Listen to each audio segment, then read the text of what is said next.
Welcome to the Starfish Diaries. I am your host, Liz McKean, and you might have found me from another podcast or from yoga or through coaching or maybe a recovery event, but all that matters is that you're here now, and I am so glad that you're here.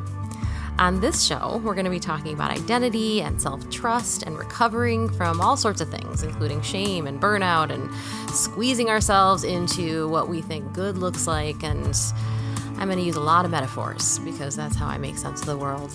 And I'm hoping that helps you too. I'm really just here to remind you and honestly remind us that there is no such thing as doing life wrong and that you do get to make your life into a place that you want to be. And we're going to figure it out together. So let's go.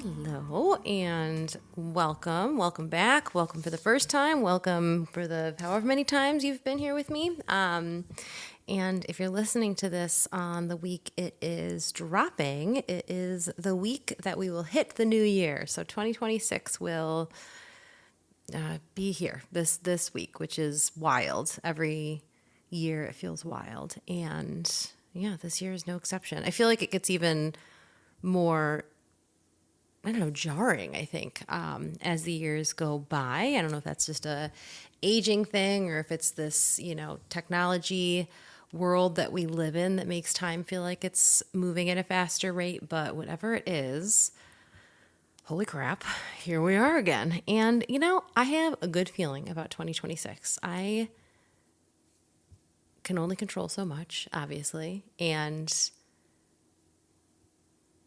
we're in it either way. But I like the feeling that I have about 2026. And I'm going to hold on to it and I'm not going to question it because it's coming either way, right? And we're lucky to be in it together. So I'm glad that you're here. I'm going to talk a little bit more about, just like time and a conversation I think is helpful maybe, or at least relevant for this transitional time of year. And I hope that you stick around for me. But before we do anything else, we're just going to take one single big breath together here, and we'll do another couple probably at the end of the episode. So wherever you are, maybe take a second just to shake something out, relax your shoulders, maybe rock your head side to side. My neck is where I hold a lot of tension, so that always feels kind of good to me. And whenever you're ready, with me if you'd like, take a big breath in through your nose if that's available. And exhale with a big long sigh. Nice. Maybe you find that your breaths following that one are just a little bit deeper, a little bit fuller, a little bit more something, whatever it is that you need, a little more joyful, a little bit more nourishing. And with that, let's talk about stuff. So I came across a Instagram post recently that I shared with several of my closest people, and I just keep going back to it and reading it, and it just keeps giving me the same feeling again and again, which I really love. The post was, I honestly, I don't even remember whose it was. I should probably credit it, but I probably will forget to.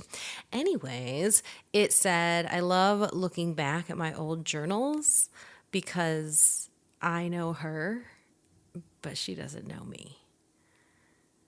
And I was just struck by that because I also like looking back at old journals, old pictures, old to-do lists that I find lying around. And it's so true that that person that wrote that journal entry, that person that made that list, that person who, paused and smiled with her arm around someone for a photograph in that moment in time.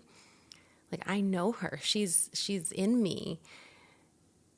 I know what's coming, I know the future of her. I know her past, certainly.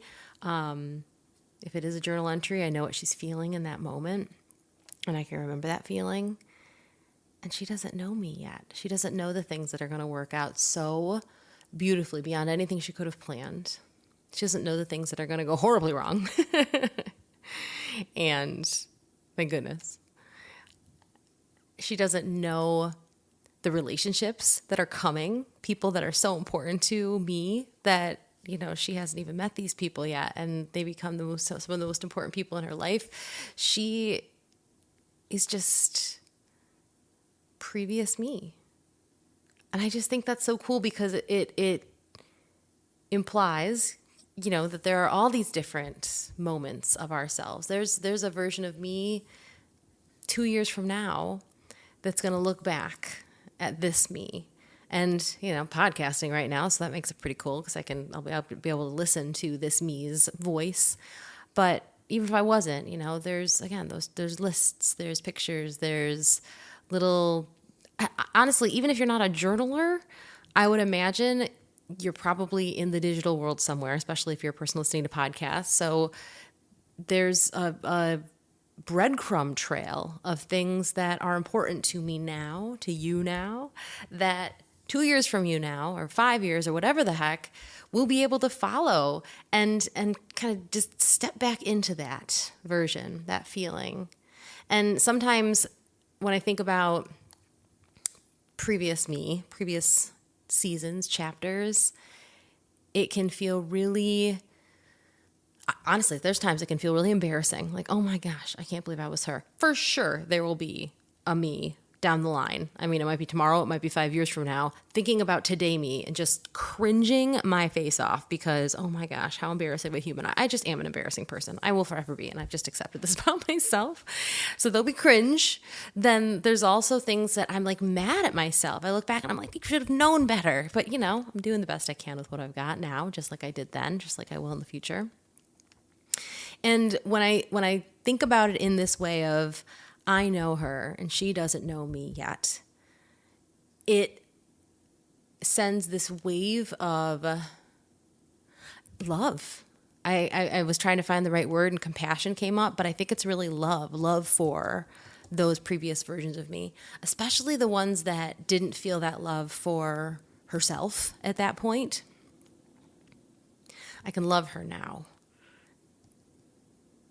And that's wild. Like, she didn't know that was coming. She was just trying to survive. And there's still things that I'm surviving. I think we all contain multitudes. But look how far you've come. And even if, looking back at old versions of you, you're like, oh man, I wish I had now what I had then. Or maybe you're missing someone who was around back then who isn't around now. I think you can still have that feeling of love, of compassion, of, that person, that you was doing the very best that you could with what you had. Because we don't have any other choice.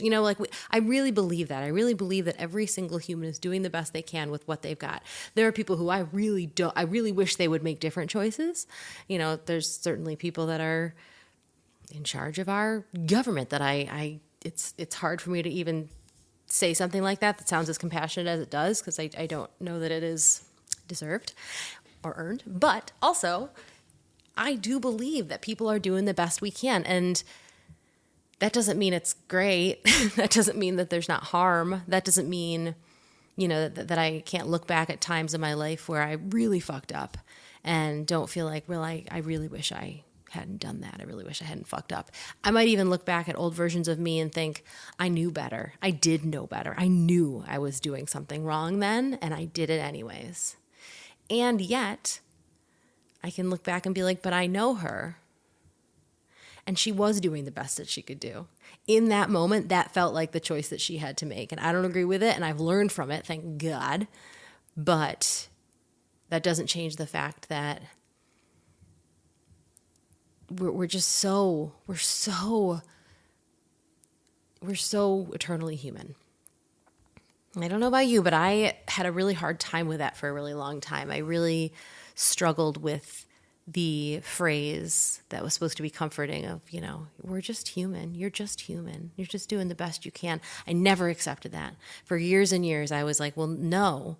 I mean, sure, I'm human, but I know me, and I could do better, and I'm not doing better, and therefore I'm failing. And the idea of, well, I'm just a flawed human is not good enough. And I would hold myself to an impossible standard that made success impossible, that made happiness not even something I was aiming for. And I look back at that me, I look back at that version, and just, I have to do the little tilt my head and, put my chin on my fist and just be like, "Aw, sweetie, you're so fucking human." You just are, and there's no getting around it. And that doesn't mean that, you're going to mess up and it's fine and we just move on. It's no, there are consequences to things. And you saying you know better and you should do better, that does not excuse you from being human. That's not going to, even if you do the very best with everything you know and never make any mistakes, which is totally impossible, the things you do and the things you say and the things you feel and it's all going to be imperfect and flawed, because we're just part of nature that is just imperfect and flawed. And if I could learn anything from this feeling that I'm having right now, looking back on that previous me, looking back on those journals, those pictures, those, whatever, Facebook posts, oh my gosh, it is that I still am her, but just maybe a little bit wiser, with just a little more information, a little more data, whether that's wisdom or not. And I'm still doing the best that I can.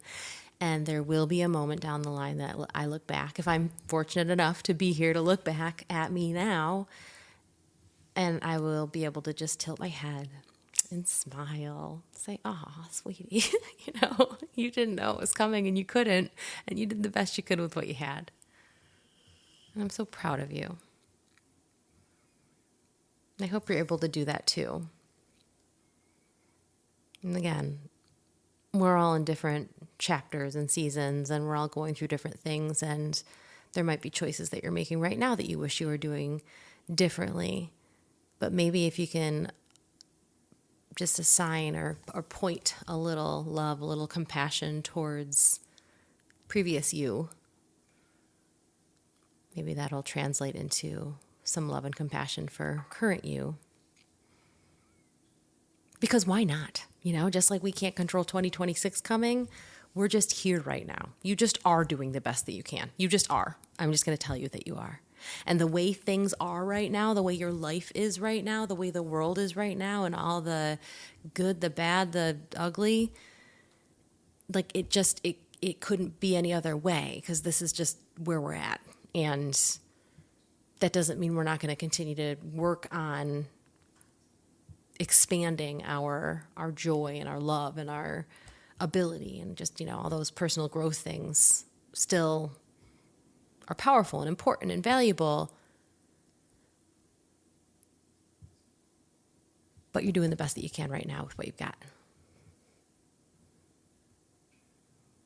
And there is a version of you that's going to look back and she's going to be like, "Oh, you don't even know the things that are going to go so right. And you don't know the things that are going to go so wrong, and also you don't know how fucking strong you are that you're going to survive them. You did before, and you're going to again." And I get into thinking in this realm of just philosophical sort of meta thought around New Year's, of course. And in the same conversation, I think a lot about the shoulds, like all the shoulds that I previously tried to hold myself up to. Like, I should do this, that I should be this, I should know this, I should, a lot of shoulds. And it helps to look back at those shoulds, knowing, understanding that, again, I did the best that I could. And that none of those shoulds were anything, like it was all made up, we're just people making it up as we go. And I can apply that to today. So when I think about all the shoulds and I think, oh my gosh, I should be going for walks more. I should be, eating in a certain way. I should be spending more time with this person, that person, doing this, doing that. Like I should be better with money. I should be better with, I don't even freaking know, skincare or something. That's a thing people do. And it's all made up and it's all bullshit and it doesn't matter and it's not going to matter later. And so what actually matters now can be the things that actually matter now and not the things that I think should matter now. And there's a lot of stories that we have that are still going to be forever. We're going to have stories. We could be hypnotized every day of the week and constantly be reworking things under the hood of our brain. And still, there are going to be stories that we don't even know are there that are guiding who we are, who we think we should be, what we want to get out of this life, and how we want to get there. And there is nothing wrong with that because, again, that's just like part of being human. But I did this exercise recently with a coach where I wrote down it was a journal prompt, like write down I should, and just fill that out and just start writing. Like just don't think too hard about it, just write. And it took me like 2 minutes to fill up a whole page of I should. And everybody, it was a group exercise, and everybody in the group like held up their papers, and it was just a crazy long list everybody had, and like the stress in the Zoom room was palpable. There you go. And the point was like, look at this is actually this is not driving us forward. This is the thing that's holding us back. This is the thing that is making us shrink, not expand.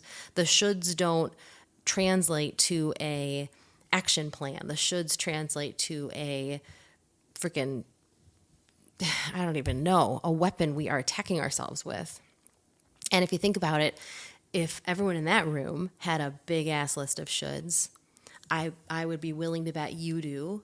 Everyone in your life does. Everyone in my life does. We have especially, I know that my audience isn't all women, so please don't feel excluded if you're a man, because I know this applies to pretty much every human.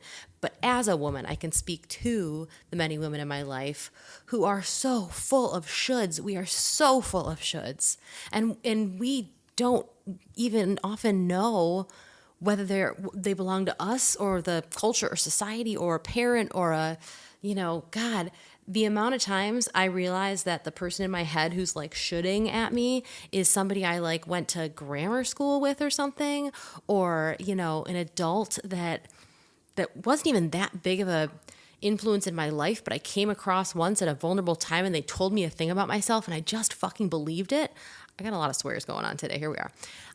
And like why? I didn't even realize that didn't belong to me. That belonged to them. That had nothing to do with me. They didn't know me. I was just a kid absorbing things.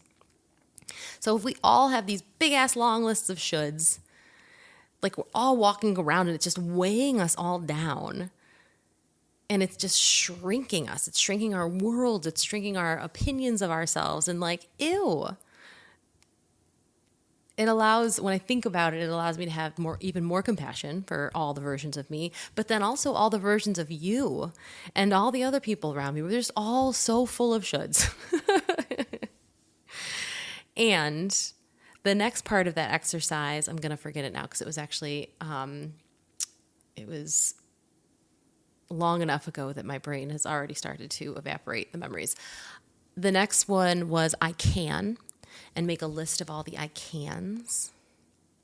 And that was really exciting. I actually crossed out can because I started to do that and it felt a little limiting. So I decided I get to do whatever I want. I can do whatever I want. And which was all I really needed to write in order to know that I could change this journal prompt. And I changed it to I am. And it was so liberating. And it was interesting to see the energy in the room just lift. Like everyone was just weighted down with the shoulds when they started to write this list of I can, or for me, I am, in this incredibly freeing, like make a list of all the stuff you can do with just the understanding that you can do whatever the fuck you want.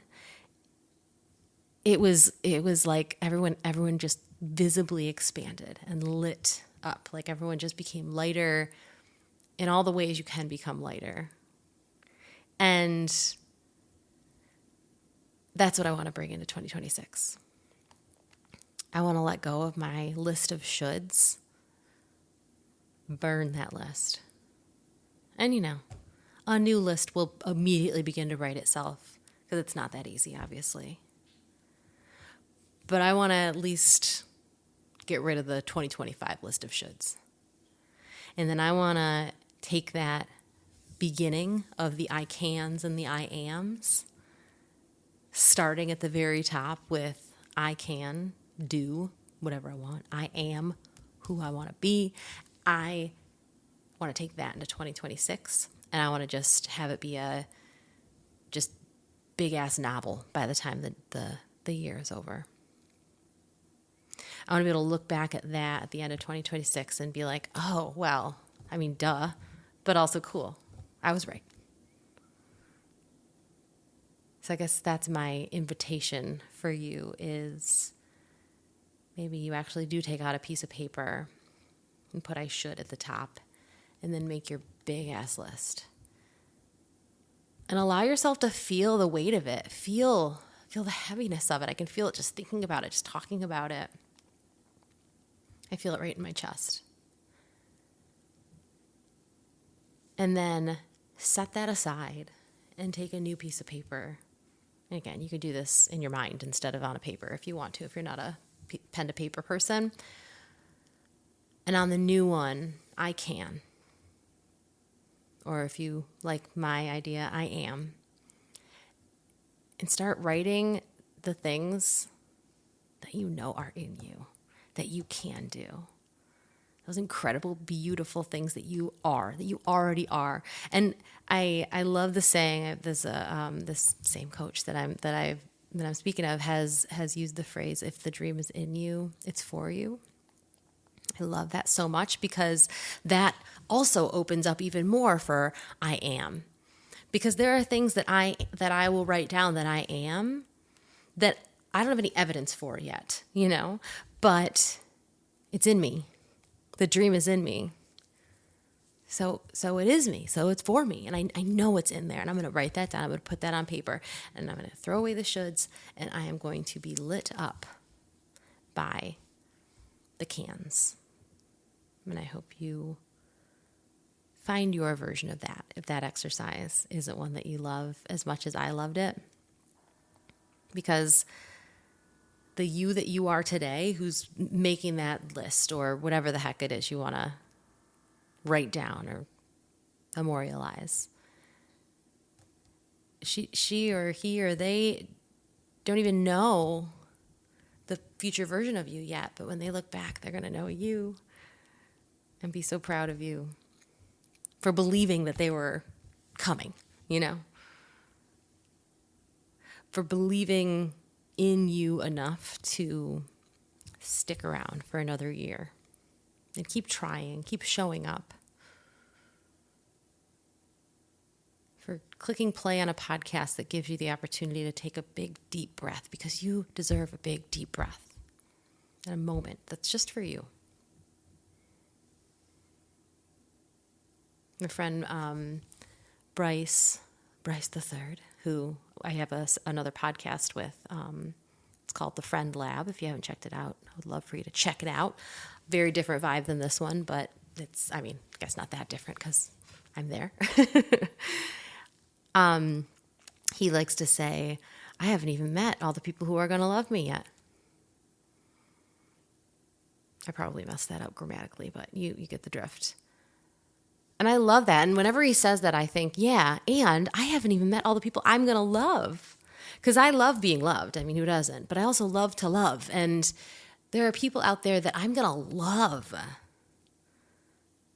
Not just like love. There are people, there are movies, there are songs that haven't been written yet that I'm going to love. There's meals I'm going to have that I'm going to be like, this is the best thing I've ever eaten in my life. It's all coming. And that doesn't take any of the gratitude away for everything that's come before. And that is certainly not meant to minimize or not acknowledge the hard things that have happened, that are happening, that are going to happen. But you can. You can. And all those things that you can do, you already are. And that dream that you have for future you is going to be looking back on today.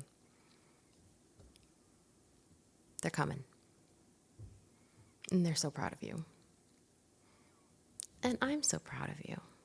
And I'm so grateful for you. Thanks for taking this little journey with me. And I'll say this one last thing. If you are a person who feels overwhelmed by or I guess I'll just stick with overwhelmed. Overwhelmed by all the talk of the new year and the journaling and the practices and the, mindset shifts and like even, just the stuff we've talked about today. Like I hope that if you are so overwhelmed that it's distressing that you haven't listened to this far because, you always are allowed to just turn off the podcast if it's not doing it for you. But if any of this feels like, okay, I'm going to try it, but I really don't want to, but I'm going to try it, and you're just powering through because you're supposed to, because you should do a list for the new year, because you should be thinking a certain way for the new year, then please hear me when I say it's all made up. Everything is made up. The calendar is made up. Like it's all, you get to decide. You can do this on in the springtime if you want to. You can do this never. You get to decide how you want to spend your one wild and beautiful life. I've always really loved setting intentions on March 4th. It is the one day of the year that is inherently a command. March 4th. So I like to make a list of things I'm going to March 4th with. I've done that much more consistently than I have done anything with New Year's, but I'm just a sucker for a fresh start feeling. So that's why I like to reflect and do just some simple practices around this time of year. But there's no shoulds. It's just whatever you want to do. And if what you need to do is survive this week, take a few extra deep breaths, nap, then please do that for you. All right, my friends. Eternally grateful for you, for your heart, for your presence. We're going to let our shoulders get a little heavier and maybe unclench some of the tension in your jaw. Might even feel a little bit of a softness in your throat. And whenever you're ready, take a nice deep breath in through your nose. Feel the rib cage expand and open your mouth and softly exhale. We're going to do 2 more. Big breath in through your nose. Fill up all the way down into your belly if that feels good for you. See if your exhale can be twice as long as that inhale. Feel the shoulders drop as you exhale. Last one, we're going to hold this one. Big breath in through your nose. Hold at the top. Feel that expansion. Feel that breath wrapping around all the good stuff. And then open your mouth. Exhale it. Surround yourself with it. And go forth. Be joyful. Be your wonderful self. Thank you for joining me. Please hit subscribe if you haven't already. And catch you next time. Thank you so much for listening to today's episode of Starfish Diaries. I want to take a quick moment to thank some of the people who have made this possible. The artwork that I am so in love with is by my friend and the most talented artist, Mo Houston, and you can find her and her work and work with her by going to Joy Scout Studios. I will have that linked in the show notes. And thank you to my incredible editor, Sean Gritters. If you are looking for production support with your podcast, highly recommend that you check him out. His information will also be in the description.